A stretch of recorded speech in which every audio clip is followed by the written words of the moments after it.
But there will be no gloom for her who was in anguish. In the former time he brought into contempt the land of Zebulun and the land of Naphtali. But in the latter time he has made glorious the way of the sea, the land beyond the Jordan, Galilee of the nations. The people who walked in darkness have seen a great light. Those who dwelt in a land of deep darkness, on them has light shone. You have multiplied the nation, you have increased its joy. They rejoice before you as with joy at the harvest, as they are glad when they divide the spoil.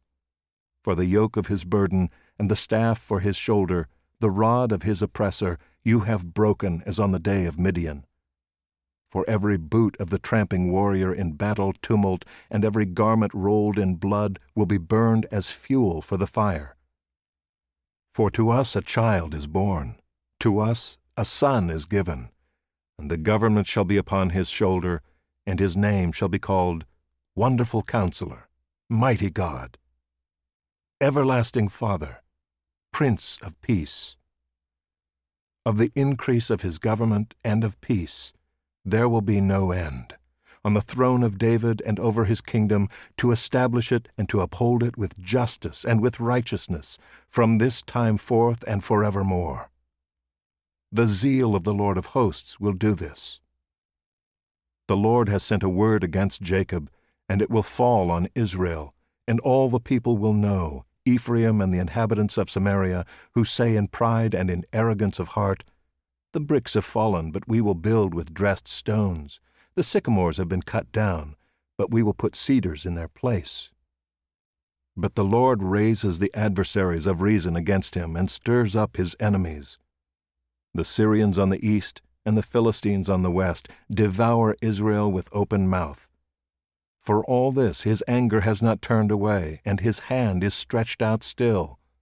The people did not turn to him who struck them, nor inquire of the Lord of hosts. So the Lord cut off from Israel head and tail, palm branch and reed in one day. The elder and honored man is the head, and the prophet who teaches lies is the tail. For those who guide this people have been leading them astray, and those who are guided by them are swallowed up. Therefore the Lord does not rejoice over their young men, and has no compassion on their fatherless and widows. For everyone is godless and an evildoer, and every mouth speaks folly. For all this his anger has not turned away, and his hand is stretched out still. For wickedness burns like a fire, it consumes briars and thorns, it kindles the thickets of the forest, and they roll upward in a column of smoke. Through the wrath of the Lord of hosts, the land is scorched, and the people are like fuel for the fire. No one spares another. They slice meat on the right, but are still hungry, and they devour on the left, but are not satisfied. Each devours the flesh of his own arm. Manasseh devours Ephraim, and Ephraim devours Manasseh. Together they are against Judah. For all this his anger has not turned away, and his hand is stretched out still.